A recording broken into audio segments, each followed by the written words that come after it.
Hello class 12। तो आज से मैं शुरू कर रहा हूँ चैप्टर नंबर 4। इस वीडियो में हम चैप्टर नंबर 4 का इंट्रोडक्शन देखेंगे। चैप्टर का नाम है डिटर्मिनेंट्स। लेकिन इससे पहले कि मैं ये चैप्टर शुरू करूँ, मैं आपको एक इम्पॉर्टेंट इन्फॉर्मेशन दे दूँ कि भाई देखो, MWF में अपनी क्लास होगी, ठीक है। MWF में अपनी क्लास होगी, ठीक है। और ये क्लासेस अब रेगुलर चलेंगी, आप याद रखना। क्लास 12 के लिए आपको नया लेक्चर, ठीक है, मंडे, वेडनेसडे एंड फ्राइडे को मिलेगा। टाइम रहेगा शाम 8 बजे, ठीक है। टाइम कितना रहेगा? 8 PM, यानी कि शाम को 8 बजे नया लेक्चर अपलोड होगा क्लास 12 मैथ्स के लिए। और यहाँ पे हम शुरू से लेकर एंड तक सारी चीज़ें कवर करेंगे, मतलब NCERT जो भी आपके पास है, जितने भी चैप्टर्स हैं, ठीक है, सारे कॉन्सेप्ट अच्छे समझेंगे, ठीक है। NCERT जब कंप्लीट हो जाएगी अपनी, उसके बाद हम इंपॉर्टेंट क्वेश्चंस, प्रीवियस ईयर्स के क्वेश्चंस और सैम्पल पेपर्स, ये सब कुछ करेंगे। मतलब क्लास 12 की कंप्लीट तैयारी आपकी मैथ्स की यहाँ पे हो जाएगी, आप टेंशन मत लेना। चलिए शुरुआत करते हैं अभी अपने इस चैप्टर की। देखो चैप्टर का नाम क्या है? चैप्टर का नाम है डिटर्मिनेंट। डिटर्मिनेंट क्या होता है? देखो, आपके पास जितनी भी स्क्वायर मैट्रिक्स होंगी, पहली कंडीशन क्या है? स्क्वायर मैट्रिक्स होनी चाहिए। जितनी भी स्क्वायर मैट्रिक्स होंगी जिसका ऑर्डर मान लो n है, यानी कि जैसे 2x2, 3x3, 4x4, इस तरह की, ठीक। तो जो भी ऑर्डर है उसका, बस वो स्क्वायर मैट्रिक्स होनी चाहिए। हम उस स्क्वायर मैट्रिक्स के साथ एक यूनिक नंबर एसोसिएट कर सकते हैं। अब ये नंबर रियल भी हो सकता है, कॉम्प्लेक्स भी हो सकता है। इसी नंबर को हम बोलते हैं डिटर्मिनेंट ऑफ दैट मैट्रिक्स। मतलब कि हर स्क्वायर मैट्रिक्स के पास एक खास नंबर होता है। अब इसको कैसे कैलकुलेट किया जाता है वो भी थोड़ी देर बाद बताऊंगा, लेकिन इसी खास नंबर को हम बोलते हैं कि ये उस मैट्रिक्स का डिटर्मिनेंट है। अब जैसे जैसे यहाँ पर देखो कि आपके पास मान लो एक मैट्रिक्स A है 2x2 की, ठीक है। इसका ऑर्डर क्या है? 2x2। मैंने जैसे पहले ही कहा था कि भाई जो मैट्रिक्स है वो स्क्वायर मैट्रिक्स होनी चाहिए, तो ये एक स्क्वायर मैट्रिक्स है, 2x2 ऑर्डर है इसका। तो जो इसका डिटर्मिनेंट होगा, जो इस मैट्रिक्स का डिटर्मिनेंट होगा, उसको अपन डिनोट कैसे कर सकते हैं? उसको देखो इस तरह से भी डिनोट किया सकता है। ये सिंबल आप जानते हो, डेल्टा, ठीक है। यहाँ पे इसका मतलब होगा डिटर्मिनेंट, ठीक है, इस सिंबल का। या फिर, ठीक है, या फिर आप डिटर्मिनेंट ऑफ A को इस तरह से भी डिनोट कर सकते हो, ठीक है। आपने अब तक ऐसे मॉडुलस वाला सिंबल भी यूज़ किया है, लेकिन इस चैप्टर में जहाँ पर हम ये सिंबल लगा रहे होंगे, आप समझ जाना कि ये डिटर्मिनेंट ऑफ A रीड किया जाएगा। आपके NCERT में अलग से मेंशन भी किया गया है कि भाई ये जो है ये डिटर्मिनेंट ऑफ A रीड किया जाएगा, ना कि मॉडुलस ऑफ A। इसको आप याद रखना, कंफ्यूज मत होना। या फिर आप इसके डिटर्मिनेंट को इस तरह से भी डिनोट कर सकते हो, डिटर्मिनेंट ऑफ A। तो ये तो हुआ कि हम कैसे डिनोट करेंगे, ठीक है। और ये जो मैट्रिक्स वाला सिंबल होता है, इन ब्रैकेट्स की जगह आप ऐसे बार लगा दोगे। इसका मतलब क्या हो गया? मैट्रिक्स को इस तरह से रखने का मतलब ये डिटर्मिनेंट है इस मैट्रिक्स का। अब कैसे कैलकुलेट किया जाता है, ठीक है। कैलकुलेट करने के लिए, किसी भी मैट्रिक्स का डिटर्मिनेंट कैलकुलेट करने के लिए हम देखते हैं उसका ऑर्डर क्या है, ठीक है। डिपेंड करता है कि क्या ऑर्डर है, उस हिसाब से हम अलग अलग तरीके से कैलकुलेट करते हैं।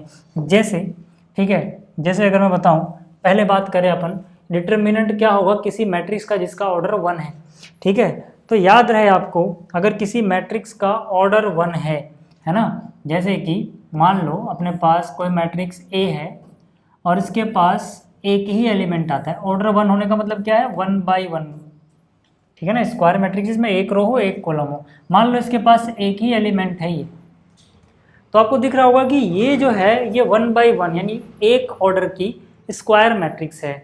तो जो इसका डिटर्मिनेंट निकलेगा, ठीक है, जो इसका डिटर्मिनेंट निकलेगा वो यही एलिमेंट हो जाएगा जो भी इसके पास है।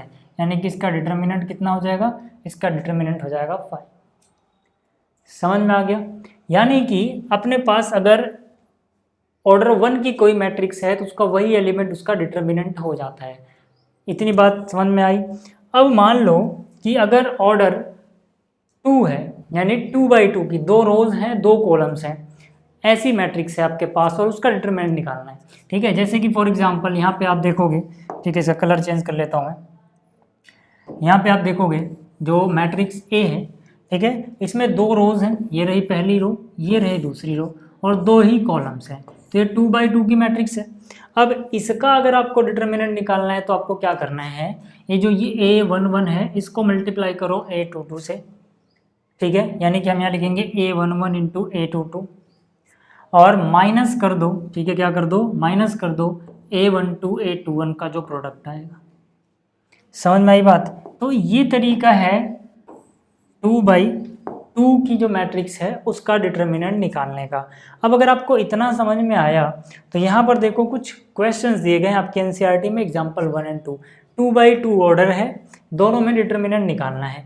अगर मैं बात करूँ फर्स्ट पार्ट की तो इसका डिटर्मिनेंट जो होगा, ठीक है, क्योंकि सिंबल आपको दिख रहा है ना, डिटर्मिनेंट निकालना है। तो कैसे निकालोगे आप, यहाँ पे, ठीक है, यहाँ पे आप इसको इससे मल्टीप्लाई करोगे, इसको मल्टीप्लाई करोगे तो कितना हो जाएगा, 2 2 जा 4, ठीक है। मैं ऐसे लिख के दिखा देता हूँ क्योंकि अभी हम पहली बार कर रहे हैं, ठीक है। ये मल्टीप्लाई किया, माइनस में क्या लिखोगे, माइनस में इन दोनों को आपस में मल्टीप्लाई करोगे, ठीक है, यानी 4 × -1, ठीक। तो यहाँ पे क्या हो जाएगा, यहाँ हो जाएगा 4 × -1, ठीक है। तो ये कितना आ जाएगा रिजल्ट अपने पास, 2 2 जा 4 हुआ, माइनस माइनस प्लस हो जाएगा, 4 1 जा 4 हो गया, यानी कि यहाँ पे डिटर्मिनेंट निकल के आ जाएगा 8। समझ में, बहुत आसान सा चैप्टर है ये, ठीक है। कुछ भी आपको यहाँ पर ऐसा नहीं लगेगा कि बहुत ज़्यादा कुछ हार्ड पढ़ा रहे हैं, ठीक है, आपको समझ में नहीं आ रहा है, बहुत आसान सी चीज़ है। ऐसी देखो यहाँ पर फिर से हमें इवेलुएट करना है, क्या इवेलुएट करना है, डिटर्मिनेंट इवेलुएट करना है। तो यार एक बात बताओ, अभी मैंने आपको कहा ना, इसके लिए हम क्या करेंगे, इसको इससे मल्टीप्लाई करना है, ठीक है, यहाँ पे आप देख सकते हो, ठीक। तो यहाँ पे x × x, अब डायरेक्ट लिख रहा हूँ मैं, क्या हो जाएगा ये x², फिर माइनस करना है किसको, इन दोनों को मल्टीप्लाई करके। यहाँ पे x + 1 है, यहाँ x - 1 है, मल्टीप्लाई करोगे, है ना, x + 1 × x - 1, ये क्या हो जाएगा, ये हो जाएगा x² - 1², यानी कि ये, ठीक। आगे अगर आप इसको सॉल्व करना चाहो, ठीक, तो कितना हो जाएगा ये x² - x² minus minus plus 1, ठीक है। ये आपस में कैंसिल हो जाएगा, फाइनल रिजल्ट कितना आ जाएगा, 1 आ जाएगा। तो ये तो था भाई 2/2 ऑर्डर का आप कैसे डिटर्मिनेंट फाइंड कर सकते हो। अब आगे बात करते हैं, अगर अपने पास 3/3 ऑर्डर हो, तो देखो यार, जब ऑर्डर आपके पास 3/3 हो तो आप कैसे करते हो, तब आपको किसी रो या किसी कॉलम के अलोंग एक्सपेंड करके इसको 2/2 ऑर्डर में कन्वर्ट कर लेना डिटर्मिनेंट को। मेरे कहने का क्या मतलब है कि पहले आप सेलेक्ट करो कि आप किस रो या किस कॉलम के अलोंग एक्सपेंड करके डिटर्मिनेंट निकालना चाहते हो। आप किसी भी रो, चाहे रो 1, चाहे रो 2, चाहे रो 3, या फिर किसी भी कॉलम, चाहे कॉलम 1, चाहे कॉलम 2, चाहे कॉलम 3 के अलोंग निकाल सकते हो। मान लो मैंने सेलेक्ट किया कि चलो ठीक है, मैं रो 1 के अलोंग निकालना चाहता हूँ, तो मैं क्या करूँगा, सबसे पहले जो ये रो 1 वाला एलिमेंट है, ठीक है, ये जिस रो में आ रहा है, जिस कॉलम में आ रहा है, उसको अपने दिमाग में थोड़ी देर के लिए सोचूंगा कि ये है ही नहीं, डिलीट हो गया है, मतलब ये वाला कॉलम, ये वाला रो जिसमें ये एलिमेंट था, डिलीट कर दो। अब जो देखोगे वो 2/2 ऑर्डर ही तो बचा। इसीलिए मैंने कहा जो ऑर्डर 3/3 का डिटर्मिनेंट निकालते हैं उसको हम कन्वर्ट करते हैं 2/2 में। जैसे ही मैंने इतना किया, अब तक मैं क्या लिखूंगा, A11, तो देखो यहाँ पे क्या लिखा हुआ है, A11। अब इसको मल्टीप्लाई किया जाएगा किससे, मान लो अगर ये 2/2 का होता तो डिटरमिनेंट कैसे निकलता, A22 × A33, तो इसीलिए यहाँ पे A22 × A33 लिखा हुआ है, फिर माइनस होता और A23 और A32 इनको आपस में मल्टीप्लाई किया।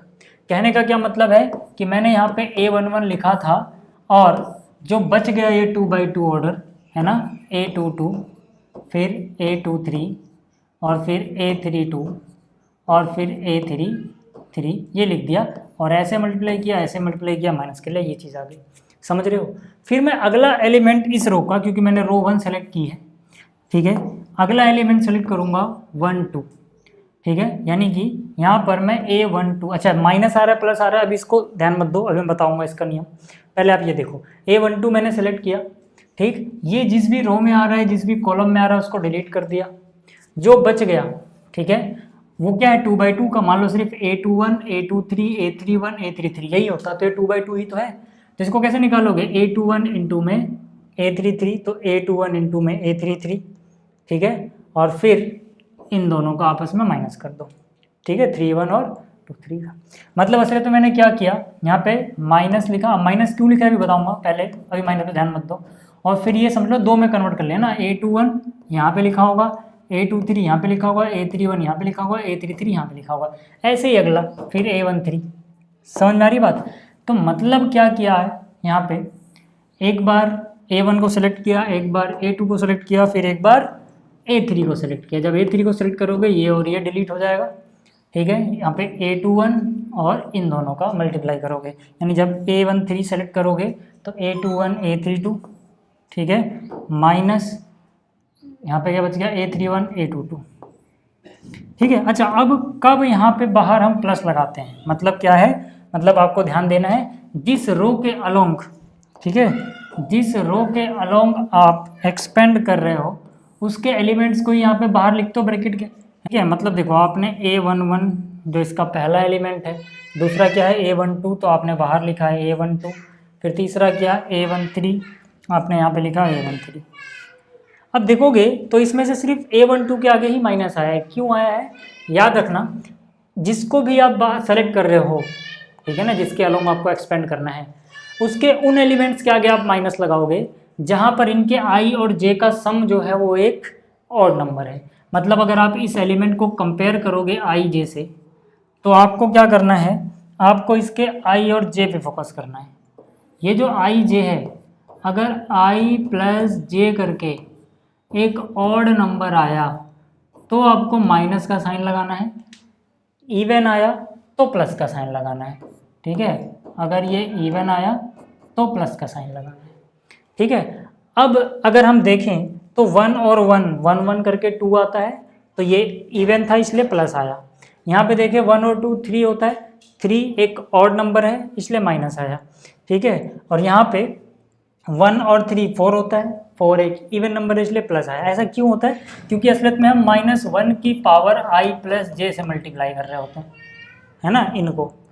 तो यहाँ पे अगर आपको पता है कि ये चीज़ इवन हो गई तो आंसर +1 आता है, और यही चीज़ अगर ऑड रह गई तो इसकी ऑड पावर होगी तो आंसर -1 आएगा, इसलिए ऐसा हो रहा है। तो अगर आपको इतना दिमाग में झंझट ही नहीं पालनी तो आप याद रखना, ठीक है, थोड़ा सा इसमें अगर आप ध्यान से देखो तो ये हम यहाँ पर है ना, यही ऑड आएगा, यानी इन्हीं एलिमेंट को अगर यूज किया जाएगा कहीं भी तो वो माइनस का बनेगा, नहीं तो नहीं। जैसे हमने पहली रो का जब इस्तेमाल किया तो पहली रो में इन चारों में से सिर्फ A12 का इस्तेमाल हुआ, तो A12 के आगे नेगेटिव साइन आ गया, ठीक है। यही चीज़ आप इसके अलोंग भी कर सकते हो, फर्स्ट कॉलम के अलोंग। तो जब फर्स्ट कॉलम के अलोंग करोगे तो यहाँ पर ये नेगेटिव आएगा। अगर आप सेकंड रो के अलोंग कर रहे हो, सेकंड रो के अलोंग, तो ये भी नेगेटिव आएगा, फिर वो भी नेगेटिव आएगा। तो इन चीज़ों को ध्यान रखना। खैर अभी जब हम क्वेश्चन करेंगे आपको समझ में आ जाएगा। जैसे, ठीक है, जैसे यहाँ पे चलो मैं क्या करता हूँ ना, मैं आपके सामने, ठीक है, एक सिंपल से एक मैट्रिक्स लिखता हूँ और इस पे, ठीक है, जो भी हमने सीखा इसको ज़रा प्रैक्टिस कर लेते हैं, ठीक है। मान लो आपके पास यहाँ पर है 1 2 1, ठीक है, डिटरमिनेंट लिख रहा हूँ मैं सीधा, और यहाँ पे 2 0 1, ठीक है।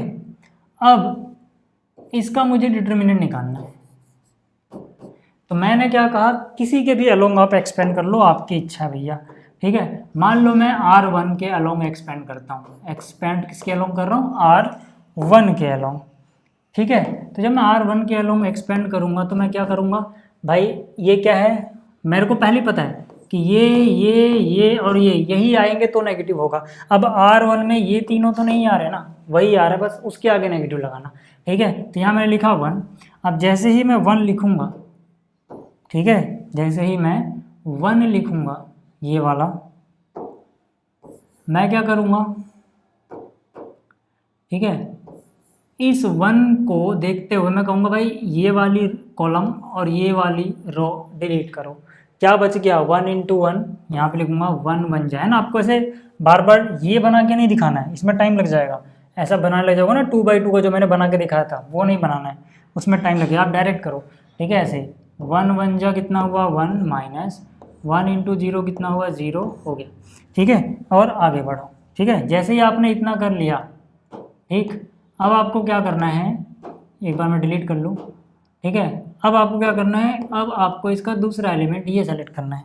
अब आपको पता है कि ये नेगेटिव होगा, क्यों होगा मैंने बता चुका हूँ मैं, ठीक है। तो यहाँ से 2 सेलेक्ट किया, ठीक है। तो यहाँ पर ये जिस रो और जिस कॉलम में आ रहा है उसको अपने दिमाग में सोचो कि डिलीट हो चुका है।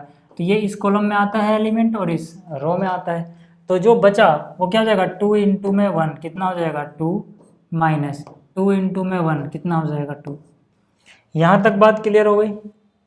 ठीक, अब अगर हम थोड़ा सा और आगे चले, इसको सेलेक्ट किया क्योंकि मैं रो 1 के अलोंग कर रहा हूँ, तो यहाँ पर कितना हो जाएगा, देखो ये प्लस का होगा पहली बात तो इसको और इसको डिलीट करोगे तो ये कितना हो जाएगा 2 इंटू 0 यानी कि 0 माइनस 2 इंटू 1 यानी कि 2। इसको बस कैलकुलेट कर लेना है आपको। ठीक है, तो ये कितना हो जाएगा, यहाँ से आ गया 1, यहाँ से 2 माइनस 2 ये हो गया 0 और ये हो गया -2। तो फाइनल रिजल्ट अपने को कितना मिल रहा है -2 + 1 यानी -1। अब सोचो कि अगर मैं इसके अलोंग ना करता, ठीक है, अगर मैं इसके अलोंग ना करता, मान लो मैं किसी कॉलम के अलोंग करना चाहता हूँ, ठीक है, मान लो कि भाई मेरी इच्छा है कि भाई इसके अलोंग नहीं करूँगा, इसके अलोंग करना चाहता हूँ। वैसे ज़्यादा अच्छा रहता है कि उस रो या उस कॉलम के अलोंग एक्सपेंड करो जहाँ पे 0 आता हो ज़्यादा से ज़्यादा, ताकि वो जल्दी हो जाएगा, क्योंकि 0 बाहर रहेगा अंदर कुछ भी बन रहा हो। मान लो बाहर 0 था तो अंदर वाला कैलकुलेट किए बिना हम लिख सकते हैं भाई यहाँ 0, यहाँ कुछ भी हो 0 आ जाएगा। लेकिन फिर भी अभी हम सीख रहे हैं तो मैं 0 के अलोंग वाले से नहीं कर रहा। ठीक है, अब मान लो, ठीक है, मान लो मैं यहाँ पर इसका डिटर्मिनेंट निकालना चाहता हूँ, तो मैं क्या करूँगा, मैं यहाँ पे देखूँगा कि भाई सबसे पहले ये वाला एलिमेंट सेलेक्ट होगा, तो ये इस कॉलम में आ रहा है, इस रो में आ रहा है, तो सेलेक्ट किया है मैंने 1। ठीक है, तो 1 इंटू 1 1 हो गया, 1 इंटू 0 0 हो गया। ठीक, जैसे ही इतना हो गया आगे बढ़ते हैं। ठीक है, इसकी जगह मैं कॉलम के अलोंग सेलेक्ट करें ना, अब कॉलम वाले एलिमेंट करने, ये करूँगा। अब आपको पता है कि इसका एड्रेस i + j ऑड बनेगा, यानी नेगेटिव आएगा यहाँ पे, यानी ये -2 हो जाएगा। ठीक है, कितना हो जाएगा, -2 हो जाएगा। ठीक है, तो मतलब ये वाला और ये वाला डिलीट कर दोगे, जिस भी एलिमेंट को सेलेक्ट कर रहे हो वो कॉलम और वो रो डिलीट कर दो। ठीक है, जो बच गया उसको 2/2 ऑर्डर का समझो, और जैसे हम 2/2 निकालते हैं वो निकाल लो। 2 1 जा 2 हो गया, और 1 इंटू 0 0 हो गया। यहाँ तक चीज़ें क्लियर हो रही हैं क्या? अभी मैं बहुत धीरे धीरे समझा रहा हूँ आपको, ठीक है, और वो ज़रूरी भी है। अब देखो, क्योंकि अभी मैं कॉलम के अलोंग चल रहा हूँ तो कॉलम वाइज एलिमेंट सेलेक्ट करूँगा। तो यहाँ पे कौन सी रो है, ये तीसरी। कॉलम कौन सा है, पहला, 3 और 1 4, यानी इवन बन रहा है, तो यानी ये प्लस का आएगा। प्लस का मतलब जो साइन था वही, अगर यहाँ -2 होता तो -2 ही रहने देते, +2 होता तो +2 ही रहने देंगे। ठीक है, यहाँ पे करोगे तो ये वाली रो डिलीट हो जाएगी, ये वाला कॉलम डिलीट हो जाएगा। 2 1 जा, यहाँ 2 बच जाएगा, और 1 इंटू 1 1 हो जाएगा। इसको अगर आप सॉल्व कर लो चाहो तो, ठीक है, पहले एक बार ये मैं क्लियर कर दूँ ताकि जब बाद में आपको PDF प्रोवाइड करूँ, ठीक है, तो वहाँ पे आप देख पाओ। ठीक है, ये हमने जो निकाला था ये कैसे था, अलोंग R1 हमने निकाला था। ये हम जो निकाल रहे हैं ये कैसे निकाल रहे हैं, अलोंग कॉलम 1 निकाल रहे हैं, एक्सपेंड किसके अलोंग कर रहे हैं। दोनों से रिजल्ट सेम आता है, याद रहे। ठीक है, चेक करके देखो, ये आया 1, यहाँ से कितना हो गया, ये हो गया -4, 2 इंटू 2, ठीक है, -2, और ये 2 में से 1 का 1, तो ये हो गया 2। ठीक है, अब आप देखो जरा, 2 और 1 3, -4 कितना आएगा, -1, और इससे पहले भी -1 आया था डिटर्मिनेंट, अभी भी -1 आया। ऐसे ही आप किसी भी रो या किसी भी कॉलम के अलोंग करोगे सेम रिजल्ट मिलता है आपको। ये बात क्लियर हो रही है क्या? ठीक है, चलो अब जैसे कि ये इवेलुएट करना है। अब मैंने अभी आपको क्या सिखाया था कि भाई जब भी अपने को इवेलुएट करना हो, आप एक काम करो ना, जिस रो या जिस कॉलम में सबसे ज़्यादा जीरोज आ रहे हैं वहाँ से एक्सपेंड करो। जैसे मैं इसको रो 1 रो 2 रो 3 किसी के भी अलोंग कर लूँ, या फिर कॉलम 1 कॉलम 3, ठीक है, कॉलम 1 कॉलम 2 कॉलम 3, लेकिन मेरा फ़ायदा सबसे ज़्यादा पता है कहाँ पे होगा, अगर मैं इसको C3 के अलोंग एक्सपेंड करूँ तो मेरा सबसे ज़्यादा फ़ायदा होगा। क्यों? क्योंकि वो जल्दी हो जाएगी कैलकुलेशन। जल्दी क्यों हो जाएगी, देखो पहले मैं सेलेक्ट करूँगा 4, क्योंकि अब मैं इस कॉलम के अलोंग देख रहा हूँ। जैसे मैंने 4 सेलेक्ट किया तो मतलब इसको और इसको डिलीट कर दिया, जो बचा उसका निकाल लेना है। तो इसका कैसे निकलेगा भाई, 2/2 को तो आपको आ ही चुका ना, ऐसे तिरछा चलोगे, -1 इंटू 1 -1 हो गया, और ऐसे तिरछा चलोगे 4 3 कितना हो गया 12, दिस माइनस दिस होता है। ठीक है, जैसे ही इतना हो गया, ठीक है, जैसे ही इतना हो गया, अब हम क्या बोलेंगे, यार हम तो कॉलम 3 के अलोंग चल रहे हैं, इस एलिमेंट के अलोंग कर लिया था, इसके अलोंग करेंगे। देखो जब इसके अलोंग करेंगे, ठीक है, हालांकि -0 आएगा, 0 को कोई फर्क नहीं पड़ता माइनस प्लस से, बट फिर भी मैंने कहा था ना ये सारे प्लेसेस ऑड होते हैं, याद रख लेना। ठीक है, तो यहाँ से देखो, जब इसको और इसको डिलीट कर दूँ, अंदर कुछ भी बचे, मुझे कैलकुलेट करने की ज़रूरत है क्या भाई? बाहर जीरो पड़ा हुआ है, ठीक है। तो यहाँ कुछ भी आता हो मुझे नहीं करना यार, मैं सीधा सीधा क्या, सीधा सीधा बोल दूंगा जीरो। माइनस जीरो लिखो प्लस जीरो लिखो, एक ही बात है कि जीरो को फर्क नहीं पड़ता भैया माइनस से, ठीक है। ऐसे ही जब मैं इस एलिमेंट को सेलेक्ट करूँगा, देखो यार, ठीक है, जीरो लिखूंगा। अब ये कैलकुलेट करने की ज़रूरत है क्या? नहीं, क्योंकि अंदर कुछ भी आए इंटू जीरो तो जीरो ही होना ना। इसीलिए मैंने कहा कि जब आप जीरो वाले के अलोंग करोगे, जिस कॉलम या जिस रो में सबसे ज़्यादा नंबर ऑफ जीरोज होंगे, आपका आंसर बहुत जल्दी आएगा। ये हो गया -13 इंटू 4 माइनस का 52।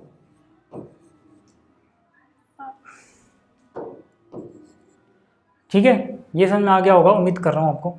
ठीक है कि डिटर्मिनेंट हम कैसे फाइंड आउट करते हैं। अब जैसे ये है, अब ये भी आप आराम से कर सकते हो, ठीक है।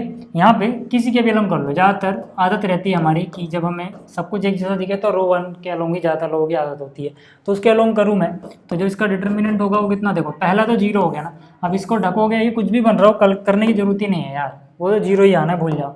यहाँ पर जो भी साइन है उसको माइनस का लगाओगे, क्योंकि हमें पता है कि यहाँ पे नेगेटिव होता है, यहाँ पे उसका उल्टा साइन, यहाँ पे उल्टा साइन, यहाँ पे इन पे साइन उलटता है। तो इस पे करोगे तो इसको ढक दोगे, इसको ढक दोगे, तो अंदर क्या हो जाएगा, देखो इसको जीरो से गुणा करोगे जीरो ही रहेगा, इनको आपस में करोगे तो क्या हो जाएगा, कोस अल्फा साइन बीटा। तो माइनस है ना, दूसरा वाला माइनस होता है, minus cos alpha sign beta. यहाँ तक ठीक है क्या? यहाँ तक समझ में आ रहा होगा। ऐसे फिर किसकी बारी आएगी, इसकी। अब इसका निशान नहीं बदलेंगे, इवन प्लेस पे आ रहा है, मतलब क्या कि जो भी है वही निशान रहना, यानी कि +1 से मल्टीप्लाई किया है ना। तो +1 से मल्टीप्लाई करोगे तो जो निशान था वही रहेगा, कोस अल्फा था तो कोस अल्फा लिखो, ठीक है। अंदर क्या आएगा, देखो इसको ढक दो, इसको ढक दो, ठीक है। इसको थोड़ा इधर लेके आते हैं। यहाँ पे क्या हो जाएगा, देखो minus minus plus sine alpha sign beta, तो ये हो जाएगा sine alpha sign beta minus, इसमें करोगे जीरो हो जाएगा यार, वो तो जीरो ही होगा, ठीक है। अब क्या है, ये तो जीरो है, अंदर गुणा करोगे तो माइनस माइनस प्लस, ठीक है। अच्छा ये साइन क्या था, अल्फा था, ठीक है, plus sine alpha cos alpha sign beta, यहाँ करोगे तो minus sine alpha cos alpha sign beta, यानी कि सब कुछ सेम ही है। तो फाइनल रिजल्ट कितना आ जाएगा, जीरो। जो ये है वही वो है, ठीक है। अब उम्मीद कर रहा हूँ मैं कि आपको ये चीज़ें समझ में आ रही हैं। चलिए ठीक है, अगला क्या कह रहा है, find the values of x. ये डिटर्मिनेंट उस डिटर्मिनेंट के बराबर है, तो जाहिर सी बात है यार, यहाँ पर ये कितना हो जाएगा 3 1 इंटू 1, यानी 3 में सीधा निकाल दे रहा हूँ। ये कितना हो जाएगा x इंटू एक्स यानी x², और ये बराबर किसके होगा, ठीक है 3 इंटू 1 यानी कि 3 माइनस 4 इंटू 2 कितना 8। तो यहाँ से अगर आप देखोगे तो 3 माइनस x² बराबर -5 आ गया, ठीक है। यानी कि इसकी वैल्यू कितनी हो जाएगी, माइनस का 8 हो जाएगा, x² 8 हो जाएगा, तो x कितना +-2√2, ठीक है। तो ये भी आसान था। चलिए अब आपको इतना तो समझ में आ गया कि हम कैसे निकालते हैं। अब बात कर लेते हैं कुछ प्रॉपर्टीज़ की। आगे बढ़ने से पहले मैं आपको एक बात बता दूं कि 6 प्रॉपर्टीज़ दी गई हैं यहाँ पे, जो कि आपके नई वाले एनसीईआरटी में आपको नहीं मिलेंगी, वो आपके सिलेबस से हटा दी गई हैं। लेकिन इसको स्किप मत करना, क्योंकि ये जो प्रॉपर्टीज़ है ना डिटर्मिनेंट्स की, वो होनी चाहिए थी, पता नहीं क्यों हटा दी इन्होंने, ठीक है। जब डिटर्मिनेंट पढ़ा रहे हो तो उसकी प्रॉपर्टीज़ जो है कोई इतनी लंबी चौड़ी प्रॉपर्टीज़ भी नहीं है, बट ये आपका काम बहुत जगह आसान कर देती हैं। अगर आपको ये प्रॉपर्टीज़ पता हो तो जो डिटर्मिनेंट फाइंड आउट करने वाले क्वेश्चन आएंगे उसमें कई बार आप बहुत फटाक से आंसर निकाल दोगे, क्योंकि ये प्रॉपर्टीज़ कैलकुलेशन को बहुत ईजी कर देती हैं। अब पता नहीं किस समझदार ने ऐसा डिसीजन लिया कि सब कुछ रखा हुआ है लेकिन बस वो प्रॉपर्टीज़ रिमूव कर दी हैं, ठीक है, जो कि गलत डिसीजन है, वो एनसीईआरटी में होना चाहिए था, ठीक है। बट कोई बात नहीं, अब हम वहाँ पे क्या ही कर सकते हैं। देखो ये प्रॉपर्टीज समझ लो, बहुत आसान सी हैं और आपको, ठीक है, बहुत हेल्प मिलने वाली है, याद रखना। देखो पहली प्रॉपर्टी क्या है, the values of determinant remains unchange, the value of determinant remains unchange if its rows and columns are interchange. मतलब क्या है कि अगर किसी डिटर्मिनेंट का जो रोज थी उनको कॉलम में बदल दिया जाए। कहने का मतलब जैसे मैट्रिक्स का ट्रांसपोज निकालते थे, है ना। जैसे यहाँ पे देखो पहली रो क्या है 2 - 3 5। अब इसका पहला कॉलम बना दो,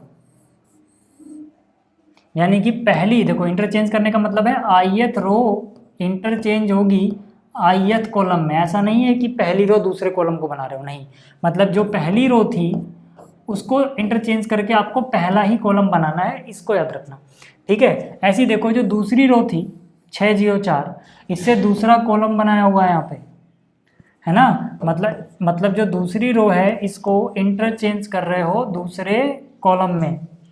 और जो तीसरी रो है यानी कि जो R3 है इससे आप कॉलम 3 बना रहे हो, देख लो 1 5 - 7 1 5 - 7, ठीक है। तो पहली रो से पहला कॉलम बना दिया, ठीक है, दूसरी से दूसरा, तीसरी से तीसरे, ठीक वैसे ही हम ट्रांसपोज निकालते थे पिछले चैप्टर में।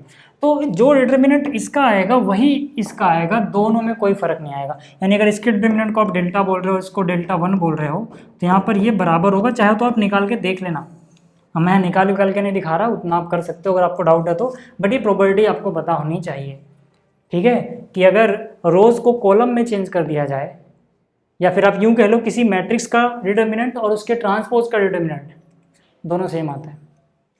आगे बात समझ में, ठीक है। ये पहली प्रॉपर्टी जो आपको अच्छे से समझ में आनी चाहिए।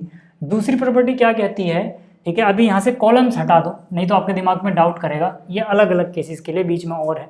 यहाँ पे आ जाओ, if any two rows of a determinants are interchanged then sign of determinant changes. इसका क्या मतलब हुआ कि मतलब आपने कोई दो रो आपस में इंटरचेंज कर दी। जैसे यहाँ पे अगर आप देखो कि भाई यहाँ पर 2 - 3 5, ये जो पहली रो थी यहाँ पर वो पहली रो ही है, ठीक है, पहली रो सेम जगह पे, उसको नहीं छेड़ा इन्होंने।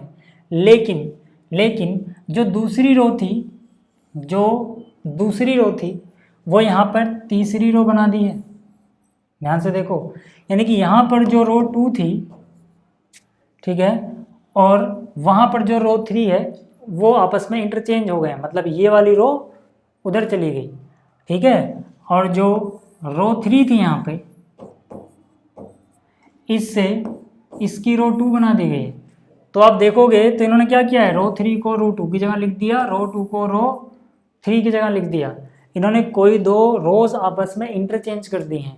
तो इससे क्या होगा, इससे मान लो अगर इसका डिटर्मिनेंट x आ रहा था तो इसका जो डिटर्मिनेंट आएगा वो माइनस टाइम्स x आएगा, साइन बदल जाएगा, जो भी था उसका साइन चेंज हो जाएगा। अब मैं इसका कैलकुलेट नहीं कर रहा, आप कैलकुलेट करके देख लो ना, जो भी आ रहा है -10 -15 -50, अगर इसका -10 आ रहा है तो उसका +10 होएगा, इसका +10 आ रहा है तो उसका -10 हो जाएगा, इसका अगर 15 आ रहा है तो उसका -15 हो जाएगा, इसका -15 तो उसका +15 हो जाएगा। कहने का ये मतलब है। हाँ, अगर आप दोबारा चेंज कर दो तो मतलब आपने फिर इसको उधर कर दिया, ऊपर वाली को नीचे कर दिया, फिर से निशान बदल जाएगा। यानी एक स्वैप में, ठीक है, एक बार जब आप चेंज करते हो, ठीक है, आपने क्या करा, इसको ऊपर लिख दिया, उसको नीचे लिख दिया, है ना, कि नहीं, दो रोज को चेंज करोगे तो एक -1 का फर्क पड़ जाएगा, -1 टाइम ऑफ डिटर्मिनेंट। दोबारा करोगे फिर से -1 टाइम डिटर्मिनेंट। समझ में आ रही बात। तो ये प्रॉपर्टी समझ में आ गई। यही चीज़ कॉलम में करोगे तो भी होगा, यही चीज़ आप कॉलम में करोगे तो भी होगा, ठीक है। आप कोई कॉलम चेंज करते हो, ठीक है, अभी आप रो भूल जाओ थोड़ी देर के लिए, ठीक है, यहाँ से आप रो भूल जाओ, ठीक है। If any two columns of a determinant are interchanged then sign of determinant changes, तब डिटर्मिनेंट का साइन चेंज हो जाएगा। मतलब क्या है कि जैसे मान लो यहाँ पे लिखा 1 2 3 4 5 6 7 8 9, मान लो ये है, ठीक है। अब मैं क्या करता हूँ, मैं यहाँ पर देखो जो कॉलम 2 था उसको कॉलम 1 की जगह लिख देता हूँ 4 5 6, और जो कॉलम 1 था उसमें यहाँ पे 2 की जगह लिख देता हूँ, 3 को नहीं छेड़ रहा मैं। तो मैंने क्या किया, इसको इधर लिख दिया, इसको इधर लिख दिया। ध्यान से देखो, इसका कॉलम 2 इसका कॉलम 1 बन गया, इसका कॉलम 1 इसका कॉलम 2 बन गया। तो अगर इसका डिटर्मिनेंट जो भी हो, ठीक है, इसका डिटर्मिनेंट मान लो अगर x होगा तो यहाँ पर जो इसका डिटर्मिनेंट आएगा वो -x आएगा। ये है ये प्रॉपर्टी, ठीक है। अब वो करके देख लेना आप क्या आता है, ठीक है। मेरा मकसद अभी क्या है कि प्रॉपर्टी आपके दिमाग में हल्की फुल्की रखनी चाहिए, भले ये सिलेबस से रिमूव कर दी गई है क्योंकि कैलकुलेशंस में आपके काम आएंगी। अगला क्या है, अगला है इफ़ एनी टू रोज और columns of a determinant are identical. ठीक है, अभी फिर से दिमाग कंफ्यूज ना हो इसलिए मैं हटा दे रहा हूँ। If any two rows of a determinant are identical, यानी कि all corresponding elements are same, then value of determinant is zero. अब जैसे अगर ये प्रॉपर्टी आपको पता रहेगी तो आपको इतना पता है कि चाहे कोई भी दो रो एक जैसी हो गई, जैसे यहाँ पर देखो ये रो 1 है और यहाँ पर देखो ये रो 3 है। अब अगर आपको ये प्रॉपर्टी पता होगी, आप बिना कैलकुलेट किए बोल दोगे कि भैया इसका डिटरमिनेंट आना है 0। क्यों? क्योंकि जैसी रो 1 है बिल्कुल सेम टू सेम हूबहू रो 3 है। और यहाँ पे क्या लिखा हुआ है कि कोई भी दो रोज अगर आइडेंटिकल हो गई, इवन अगर प्रोपोर्शनल भी हो गई, ठीक है, मतलब ये उसका 3 टाइम्स है, ये भी उसका 3 टाइम्स है, ये एलिमेंट भी उसका 3 टाइम्स है, तब भी वही आएगा 0। क्यों आएगा भी समझाऊंगा, पर भी आप इतना याद रखो कि अगर बिल्कुल सेम है हूबहू कोई भी दो रोज तो उसका डिटरमिनेंट 0 होता है। इसको कैलकुलेट कर लेना, 0 आएगा। इसी तरह से कॉलम्स में भी है, अगर कोई दो कॉलम आइडेंटिकल हैं, कॉलम आपस में, रोज आपस में, कॉलम का रो के साथ कोई लेना देना नहीं, इसलिए मैंने उसको मिटा दिया था। ठीक है, तब ऐसा होगा, याद रखना। ठीक, चाहे आप कैलकुलेट करके देख लो। अगला क्या है, ईच एलिमेंट ऑफ ए रो। फिर से यहाँ पे कॉलम वाली चीज़ें भी हटा के बात करते हैं ताकि आपके समझ में आए, नहीं तो ध्यान यहाँ ज़्यादा रहेगा। If each element of a row of a determinant is multiplied by a constant K, then its value gets multiplied by K. मतलब क्या है कि किसी एक रो को अगर आप के टाइम करोगे ना तो पूरा डिटरमिनेंट्स के टाइम हो जाएगा। किसी एक रो को, ऐसा नहीं है सबको कर रहे हो। जैसे यहाँ पर देखो जो रो 1 है इसको अगर मैं के टाइम कर दूँ तो कैसा नजर आएगा, इसको यहाँ पे के हो जाएगा, यहाँ के हो जाएगा, यहाँ के हो जाएगा, मतलब ये कुछ ऐसा नजर आएगा। मैंने क्या किया है, मैंने सिर्फ एक रो को किया है। तो यहाँ पे अगर इसका डिटरमिनेंट मान लो x आ रहा था, तो अब पता है ये जो डिटरमिनेंट 1 लिखा है इन्होंने, ये कितना आएगा, k टाइम x आएगा। खास बात क्या है कि जैसे मैट्रिक्स में हम किसी से मल्टीप्लाई करते थे तो सबको मल्टीप्लाई करना होता था, बट डिटरमिनेंट में अगर आप मल्टीप्लाई के से कर रहे हो तो हर एलिमेंट नहीं करोगे। मैट्रिक्स में याद करो, मैट्रिक्स में अगर के टाइम्स करना है ना तो इसको इसको इसको इसको इसको इसको इसको इसको इसको सबको मल्टीप्लाई करना पड़ता था। पर डिटरमिनेंट में ये चीज़ अलग है, और ये बात आपको पता होनी चाहिए यार। बहुत बार कैलकुलेशन में ऐसा आ सकता है कि भाई डिटरमिनेंट के बाहर 5 लिख दिया उन्होंने कि भाई 5 से मल्टीप्लाई करो, और आपने ये प्रॉपर्टी नहीं पढ़ी क्योंकि एनसीईआरटी वालों ने जो बनाई है नहीं वो बहुत समझदार थे, तो उन्होंने वो मतलब ये बेसिक चीज़ हटा दी यार, बताओ। और कैलकुलेट करने वाले क्वेश्चन है आपके सिलेबस में, है ना। तो फिर बच्चा क्या करेगा, वो तो भाई मैट्रिक्स पढ़ के आया हुआ है, वो कहेगा यार 5 टाइम्स इसको कर दो, 5 टाइम्स इसको कर दो, 5 टाइम्स इसको कर दो, इसको इसको इसको सबको कर देगा, यही गड़बड़ी हो जाएगी। इसीलिए कह रहा था मैं कि यार ये जो प्रॉपर्टीज़ है ना इनको देख लो, नहीं तो बहुत जगह गलतियाँ कर सकते हो तुम लोग, भले ही सिलेबस से हटा दी गई हैं। समझ में आ रही बात। अब अगर सोचो कि मैं सबको ही के से मल्टीप्लाई करता तो क्या इफेक्ट आता, इसको भी के से करता, इसको भी के से, इसको भी, तो ये के स्क्वायर हो जाता। डिटरमिनेंट में के स्क्वायर का फर्क पड़ जाएगा अगर आपने 2 रो को कर दिया सेम से। अगर आपने तीनों को ही कर दिया तो ये असलियत में के क्यूब टाइम्स हो जाएगा। समझ रहे हो ना। यानी कि यहाँ से कॉमन लेने वाली चीज़ भी अपने दिमाग में आती है कि अगर यहाँ से k कॉमन लेना है तो सब में से नहीं देखना, सिर्फ एक से। मतलब क्या कि यहाँ से अगर k कॉमन ले लिया जाए तो ये कुछ ऐसा नजर आएगा, सिर्फ एक रो के एलिमेंट से ही मैंने कॉमन लिया है, k बाहर आ गया, ऐसा नजर आएगा। ये सब में से नहीं लेना होगा। समझ में आ रही बात। तो ये चीज़ आप याद रखना, ठीक है। ऐसे ही कॉलम में भी किसी एक कॉलम को कर दो तो वो, ठीक है ना, इसी तरह से रिजल्ट देगा।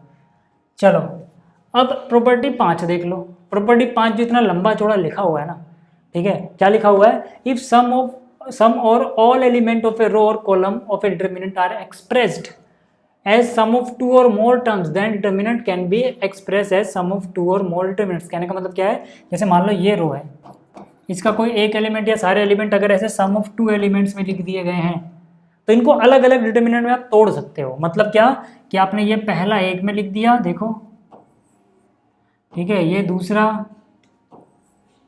ये तीसरा लिख दिया, ठीक है। अगला वाला कैसे बनाओगे, अगले वाले में दूसरा वाला सेलेक्ट कर लो इनके साथ, यानी कि ये,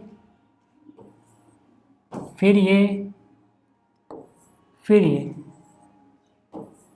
समझ में आ रही बात। आप इस तरह से कर सकते हो, ये अलाउड है, ठीक है। ये भी आपको पता होना चाहिए यार, बहुत जगह काम आएगी ये प्रॉपर्टी भी। समझ में आ रही बात। अच्छा चलो ये बताओ, अब देखो अगर कॉमन लेने वाला क्वेश्चन आपको समझ में आ गया और 2 रोज आइडेंटिकल होती हैं तो उनका डिटर्मिनेंट 0 हो जाएगा, या 2 कॉलम आइडेंटिकल होते हैं तो उनका डिटर्मिनेंट 0 हो जाएगा। ये बात आपको समझ में आ गई। तो ये जो लंबा चौड़ा सा क्वेश्चन दिख रहा है ना, आप इसको आराम से कर दोगे। कैसे? आपको साफ साफ दिख रहा है यार। ये देखो जरा ध्यान से, 17 के पहाड़े में आता है 17 गुणे 6 102। ये चलो 6 का पहाड़ा 17 बार, ये 6 का पहाड़ा 3 बार, ये 6 का पहाड़ा 6 बार। तो अगर मैं इसको तोड़ूं तो हो जाएगा 6 गुणा में 17 102 होता है। 18 को लिखूंगा 6 गुणा 3 102 होता है। 36 को लिखूंगा 6 गुणा 6 102 होता है। ठीक है, और बाकियों को छोड़ो, जैसे हैं वैसे ही लिखो, इनको तो और कुछ नहीं करना यार। हो गया सवाल। कैसे हो गया है? मैंने कहा कि अगर कॉमन लेना है तो किसी एक में से ही एक कोई भी एलिमेंट कॉमन ले सकते हो। तो यहाँ से ठीक है, इसको थोड़ा इधर करता हूँ मैं ताकि आपको दिखता रहे, तो मैं आगे आ जाऊँगा, है ना। तो मैं क्या करता हूँ ना, मैं बल्कि इसको इधर लिख रहा हूँ। ठीक है, इधर से इधर देखना है। तो यहाँ से आप क्या कह सकते हो कि भाई आपने 6 कॉमन लिया, तो यहाँ पे बच गया 17, यहाँ पे बच गया 3, यहाँ पे बच गया 6। आपने 6 कॉमन ले लिया, ये वाला 6 हटा दो, ये वाला 6 हटा दो, ये वाला 6 हटा दो, तो क्या बचेगा? यहाँ 17, यहाँ 3, यहाँ 6। यहाँ क्या बचेगा? 1 3 4, और नीचे क्या है? 17 3 6। अब अगर आप देखो ध्यान से, तो ये कौन सी रो है? ये है रो 1, और ये कौन सी रो है? ये है रो 3। क्या दोनों आइडेंटिकल नहीं है? बिल्कुल एक जैसी है ना, तो 0 आएगा इसका डिटर्मिनेंट, और 0 इंटू में 6 0 ही आएगा। कैलकुलेट करने की जरूरत ही नहीं है। ये तो मैंने इतना किया है तब, नहीं तो आपको ये भी याद रखना है कि अगर वो प्रोपोर्शनल हो तब भी 0 आता है। प्रोपोर्शनल मतलब जैसे 17, एक मिनट, 17 गुणा 6 102 होता है, 3 गुणा 6 18 होता है, 6 गुणा 6 36 होता है। मतलब कि जो R3 है वो असलियत में 3 टाइम्स R1 है। तो R3 R1 प्रोपोर्शनल है ना, सेम नंबर ऑफ टाइम्स जा रहा है, तब भी 0 आता है डिटर्मिनेंट, है ना। इसका ये सब कुछ 6 टाइम्स चल रहा है। 17 गुणा में 6, 3 गुणा में 6, 6 गुणा में 6, वो मिल रहा है ऊपर वाला। तो ये भी आपको याद रखना है, मतलब चाहे हूबहू सेम हो या प्रोपोर्शनल हो, कोई भी रो नंबर ऑफ टाइम्स हो किसी और रो की, तब भी 0 आएगा। समझ में आ रही है बात? तो अब अगर आपको समझ में आया तो देखो, अब ये दोनों प्रॉपर्टी अगर मैं मिक्स कर दूं तो ये सवाल 0 शो करना था। LHS में क्या करो ना आप, ठीक है, LHS में आप क्या करो, इनको अलग अलग लिखो यार। जैसे AAX, एक तो ये वाली मैट्रिक्स बनाओ, BBY तो BBY, CCZ, एक ये बना लो प्लस, क्योंकि यहाँ बीच में प्लस आ रहा है, प्लस A2X और नीचे वाला x, फिर यहाँ पे B2Y, B2Y और ये y, और यहाँ पे C2Z और z। अब मुझे एक बात बताओ, यहाँ पर ठीक है, यहाँ पर क्या इसको कैलकुलेट करने की जरूरत है क्या? नहीं है। क्यों? क्योंकि यहाँ पे आप देखोगे ABC, ये वाली रो 1 और ये वाली रो 2 आइडेंटिकल हैं। भाई इसके पास ABC है तो इसके पास भी ABC है। जब 2 रो आइडेंटिकल होंगी, ठीक है, तो इसका डिटर्मिनेंट आ गया 0, कैलकुलेट करना ही नहीं है। ठीक है, ऐसे यहाँ पे देखो, तो अगर मैं इसमें से 2 कॉमन ले लूँगा तो ये भी XYZ बचेगा, ये भी XYZ है। भाई 2 कॉमन ही तो लेना है बाहर, 2 बाहर लूँगा, ये 0 इंटू 2 0 आएगा। या फिर मैंने क्या कहा, नंबर ऑफ टाइम्स हो हर एलिमेंट, जैसे x का 2 टाइम्स है तो ये y का भी 2 टाइम्स ही होना चाहिए, z का भी 2 टाइम्स होना चाहिए। मतलब ये दोनों रोज आपस में प्रोपोर्शनल हैं, तब भी 0 आता है। ऐसे भी याद रख सकते हो, 0 + 0 यानी 0 आ जाएगा इसका डिटर्मिनेंट। वही हमें RHS में दिखाना था। समझ में आ रही है बात? ठीक है, ये उम्मीद कर रहा हूँ, ठीक है, कि आपको सारी चीज़ें समझ में आ गई होंगी। ठीक है, चलो अब एक है प्रॉपर्टी 6। ठीक है, ये जो प्रॉपर्टी है ये भी बड़े काम की है, हालांकि इसका भी उतना इस्तेमाल नहीं होगा, क्योंकि जो पहले रोज ट्रांसफॉर्म करके इन्वर्स निकालना होता था या फिर ऐसे क्वेश्चन प्रूफ करने को आते थे, वो हटा दिए गए। बट फिर भी यार, अब सारी प्रॉपर्टी देख ली तो ये भी देख लो। ये जो ऊपर लिखा हुआ है बहुत ज़्यादा लंबी चौड़ी चीज़ है, उसको मत ध्यान दो। इसका कहने का मतलब सिर्फ इतना है कि जो रोज हैं, आइए रो, जैसे मान लो आपके पास R1 है, इसको R1 की जगह आप कोई और रो लो। ठीक है, मान लो R3 ले लिया आपने, चाहो तो ऐसे भी कर दो। R1 की जगह आप क्या कर दो, R1 + R3 कर दो। R1 की जगह आप क्या कर दो, 3 टाइम्स ऑफ R3 प्लस में R1 कर दो। R1 की जगह आप क्या कर दो, 4 टाइम्स ऑफ R3 प्लस में R1 कर दो उसका एलिमेंट। इस तरह की चीज़ें आप कर सकते हो, ऐसे ही कॉलम में भी आप कर सकते हो। मैं अभी क्वेश्चन करके दिखाता हूँ, तब आपको समझ आएगा कि मैं क्या बोल रहा हूँ, ऐसे नहीं समझोगे। ठीक है, जैसे देखो ये एक क्वेश्चन है अपने पास, ठीक है। तो मैंने क्या कहा कि यार मुझे ये चीज़, इसका डिटर्मिनेंट ए क्यूब के बराबर प्रूफ करना है। तो मैं क्या कहूँगा, यार ये तो लंबे चौड़े एलिमेंट दिख रहे हैं बहुत सारे एलएचएस में, अगर मैं एलएचएस पहले सॉल्व करना चाहूँ तो यार बहुत टाइम लग जाएगा ऐसे कैलकुलेट करने में। लेकिन मुझे दिख रहा है कि अगर ध्यान दो, अगर मैं इसका डबल कर दूं तो ये 2a बन जाएगा, और घटा दूं तो ये 0 हो जाएगा। 2a माइनस, मतलब मैंने इसका 2 टाइम्स कर दिया, मान लो किसका, रो वन का 2 टाइम्स किया और इसमें से घटा दिया तो ये तो 0 बन गया। ऐसे 3 टाइम्स कर दिया अगर, तो फिर इसमें से घटा दिया, 2 0 तो क्रिएट हो गए ना। तो ये सब मैं कर सकता हूँ, ये वाली प्रॉपर्टी मुझे अलाउ करती है ऐसा करने का। मतलब क्या है कि इस प्रॉपर्टी के अनुसार मैं क्या बोलूँगा कि चलो जो R2 है ना, इसकी जगह मैं क्या लिखता हूँ कि भाई देखो R2 वाला एलिमेंट यानी कि जैसे 2 है, समझाने के लिए मैं लिखता रहता हूँ, उसमें से क्या करूँगा R1 a माइनस करूँगा, काम नहीं बनेगा क्योंकि 2a में से a गया तो यार a रह जाएगा ना। लेकिन अगर मैं इसका 2 टाइम्स कर दूँ तो ये भी 2a हो जाएगा, तो ये 0 हो जा रहा है ना। तो यहाँ से मुझे हिंट मिलता है कि यार मैं R2 को कैसे चेंज कर सकता हूँ, R2 माइनस 2R1, ये हो जाएगा 0। ऐसे ही R3 को मैं कैसे चेंज कर सकता हूँ, देखो पहली बात तो R3 का एलिमेंट जैसे यहाँ 3 है, ठीक है, तो क्या इसमें से a घटाओगे यानी कि R3 में से R1 घटाओगे तो क्या 0 आ जाएगा, नहीं आएगा, 3 टाइम्स करना पड़ेगा ना, तब तो आ जाएगा। इसका 3 टाइम्स कर दो बस। ये जो मैंने लिखा है इसको फॉलो करो कि R2 में से, देखो इसको पढ़ते गए, रिप्लेस करने का तीर का क्या मतलब होता है कि R2 में से R1 के एलिमेंट का डबल घटाया गया और लिखा किसकी जगह गया, वो तीर के पहले होता है, R2 की जगह लिखा गया। कहने का मतलब है R1 को चेंज नहीं कर रहे हैं, तो जिसको चेंज नहीं कर रहे हो उसको ऐसे लिखो, यहाँ पर a है, यहाँ पर a प्लस बी है और यहाँ पर a प्लस बी प्लस सी है, ठीक है। अलग कलर से लिखूँ क्या, इसको कलर चेंज कर दूँ तब ज़्यादा अच्छे से समझ में आएगा यहाँ पे, ठीक है। हाँ मैंने क्या कहा, जिसको चेंज करना होता है वो यहाँ लिखा जाता है, चेंज करके इसकी जगह लिखोगे, वो तो तामझाम है, क्या कैलकुलेट कर रहे हो, तामझाम करने के बाद जो आया वो R2 की जगह लिखा जाएगा। तो R2 को मैं चेंज कर रहा हूँ कैसे, R2 में से R1 का डबल घटा दिया, 2a में से इसका डबल घटा दिया, 2a में से ये गया 0, उसका डबल, इसमें से इसका डबल घटाया, जैसे यहाँ पे कर रहे हो वैसे ही इस एलिमेंट के साथ, वैसे ही इस एलिमेंट के साथ, रो 2 के सारे एलिमेंट के साथ ऐसे ही करोगे, ठीक है। तो 3a में से 2a गया, याद रखो ना यहाँ पे a लिखा हुआ है लेकिन हम 2 टाइम्स ऑफ दिस घटा रहे हैं। 3a में से 2a गया, एक a बच गया, 2b में से 2b गया, 0 हो गया, 4a में से 2a गए, ठीक है। तो कितना, मैं लिख देता हूँ यहाँ पे आपको आसानी समझ में आए इसलिए भाई 2 टाइम्स करके घटा रहे हैं। तो 4a में से 2a गया, 2a बचा, 3b में से 2b गया, एक b बच गया, 2c में से 2c गया 0, ठीक है। ये तो हमने यहाँ पे किया ऑपरेशन। लेकिन R3 को कैसे चेंज कर रहे हैं, R3 को हम चेंज कर रहे हैं कि भाई R3 का जो भी एलिमेंट है उसमें से 3 गुना घटाओ R1 का, और जो रिजल्ट है वो लिखो किसकी जगह पे, R3 की जगह पे। मतलब फिर से इसको 3 गुना करना है अब आपको, ये आपको ऐसे लिखना नहीं होता, अपने दिमाग में रखना होता है। और इसमें ठीक है ना, से घटाना है, 3 में से 3 गए, देखो ये क्या है R3, ये क्या है 3 टाइम्स ऑफ R1, 3 से गुना किया है, तो R3 में से 3R1 घटाओ, R3 ये रहा, इसमें 3R1, 3 में से 3 गया, 0 आया, 0 आया, लिखेंगे किसकी जगह पे, R3 की जगह पे, यानी कि यहाँ पे लिखोगे 0। ऐसे 6a में से 3a गया, 3a बचा, 3b में से 3b गया 0, 10a में से 3a गया, 7a बचा, 6b में से 3b गया, 3b बचा, 3c में से 3c गया 0।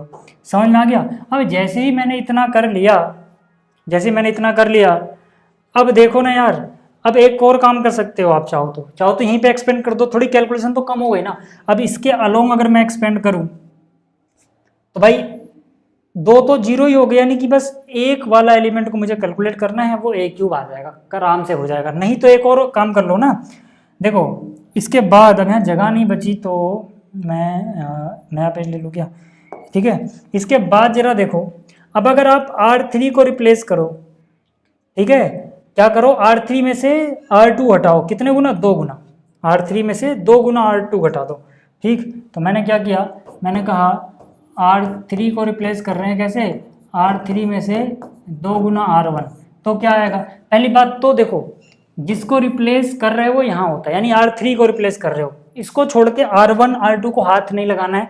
तो जिनको हाथ नहीं लगाना है वो पहले लिख लेते हैं। तो R1 क्या बचा हुआ है, A प्लस बी ABC, तो इसकी जगह मैंने लिख लिया A प्लस बी और A plus B plus C, इसको हाथ नहीं लगाना। इसके अलावा 0A 2A प्लस बी, तो यहाँ से आ गया 0A 2A प्लस बी, इसको हाथ नहीं लगाना। हाँ, R3 को चेंज करना है, कैसे, R3 में से 2R1 नहीं 2R2, ठीक है, क्योंकि हमें 0 बनाना ना, ज़्यादा से ज़्यादा 0 बनाना हमारा मकसद होता है, ठीक है। तो यहाँ से R3 में से 2 टाइम्स घटाया, 0 माइनस 0 है तो 0 ही रहेगा, या 2 टाइम्स क्यों, 3 में से 3 जाएगा तो 0 बचेगा ना, 3 टाइम्स घटाओ, ठीक है, कितने टाइम्स घटाओ, 3 टाइम्स। यहाँ पे अच्छे से लिखता हूँ मैं इसको, 3R2 घटाओ, ठीक है। तो पहला तो 0 ही रहा, ठीक, क्योंकि यहाँ पे तो 0 में से 0 जाएगा, 3A में से इसका 3 टाइम्स 3A होगा, 3A माइनस 3A कितना हो गया, 0 हो गया, ठीक है। ऐसे यहाँ पे इसका 3 टाइम्स 6A हो जाएगा, 7A में से 6A गया, A बचा, और इसका 3B तो 0 हो गया, यानी कि यहाँ पे A बच गया, कितना बच गया, A। अब यार R1 के अलोंग एक्सपेंड कर दो ना, तो देखो सॉरी कॉलम 1 के अलोंग, अब क्या देखो यार, इस कॉलम में सबसे ज़्यादा नंबर ऑफ जीरोस नजर आ रहा है, इसके अलोंग एक्सपेंड कर दो। एक्सपेंड करोगे तो A इंटू में क्या होगा, देखो भाई, ठीक है, A इंटू A क्या हो गया, A स्क्वायर, ठीक, प्लस में ये वाला भी 0 है, उसके छोड़ो, ये वाला भी 0, उसको छोड़ो, चाहे आप करते रहो, भाई 0 है, अंदर वाला क्यों लिखना, तो A स्क्वायर इंटू A क्या हो गया, A क्यूब भी हो गया, यही RHS में लाना था। तो मैं उम्मीद करके चल रहा हूँ कि आपको ये सारी चीज़ें समझ में आई होंगी। ये इंट्रोडक्शन था, इसमें बहुत सारी चीज़ें रहती हैं, जैसे एरिया ऑफ ट्रायंगल रहता है, माइनर्स को फैक्टर, इन्वर्स निकालना, पर वो वीडियो बहुत लंबी हो जाएगी। अभी क्या करते हैं, इतना हमने कर लिया है, इसके ऊपर जो एक्सरसाइज है आपकी 4.1 पहले वो करेंगे अगली वीडियो में, उसके बाद में आपको एरिया ऑफ ट्रायंगल, माइनर को फैक्टर, मतलब कॉन्सेप्ट की वीडियो भी बीच बीच में आती रहेंगी, एक्सरसाइज की भी आती रहेंगी, टेंशन मत लेना, ठीक है। लेकिन इस वीडियो में इतना ही, जल्दी मिलेंगे अगली वीडियो में। इस वीडियो को देखने के लिए धन्यवाद।